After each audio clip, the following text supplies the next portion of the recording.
খবর 24 সাথে আপনাকে স্বাগত। নতুন নতুন খবর জানার জন্য আমাদের চ্যানেলে চোখ রাখুন। নমস্কার দর্শক বন্ধুরা, স্বাগত আমাদের এই চ্যানেলে। আরজি করের দুর্নীতি মামলায় সিবিআই তদন্তের নির্দেশ দেয় হাইকোর্ট। সেই নির্দেশকে চ্যালেঞ্জ করে সুপ্রিম কোর্টে গিয়েছিলেন আরজি করের প্রাক্তন অধ্যক্ষ সন্দীপ ঘোষ। সন্দীপ ঘোষের আবেদন খারিজ করে দিল সুপ্রিম কোর্ট। দুর্নীতির ক্ষেত্রে সিবিআই তদন্তে কলকাতা হাইকোর্টের নির্দেশ চ্যালেঞ্জ করে সন্দীপ ঘোষের ফাইল করা আবেদন খারিজ হয়ে গেল শুক্রবার। সন্দীপ ঘোষের আবেদন ছিল আর্থিক দুর্নীতি মামলায় যে সিবিআই তদন্তের নির্দেশ দেওয়া হয়েছে তার যে মূল ধর্ষণের মামলা, পুরো বিষয়টি একসঙ্গে যুক্ত করা হচ্ছে, তাতেই আপত্তি তার। আর্থিক দুর্নীতির তদন্তের আলাদা স্ট্যাটাস রিপোর্ট জমা দেওয়ার নির্দেশ দেওয়া হয়েছে সিবিআইকে। আদালত জানিয়েছে এই মুহূর্তে এই মামলার কোনো গুরুত্ব নেই, তাই শীর্ষ আদালতে খারিজ হয়ে গেল আবেদন।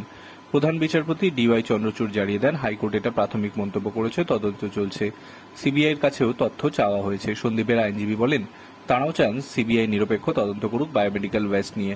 প্রধান বিচারপতি ডিওয়াই চন্দ্রচূড়, সলিসিটর জেনারেল তুষার মেহতা দুজনেই পর্যবেক্ষণ, একজন অভিযুক্ত তদন্তের গতিপ্রকৃতি কিভাবে এগোবে তা নিয়ে নির্দেশ দিতে পারেন না। তার প্রেক্ষিতেই যাবতীয় আবেদন খারিজ হয়ে যায় সন্দীপের।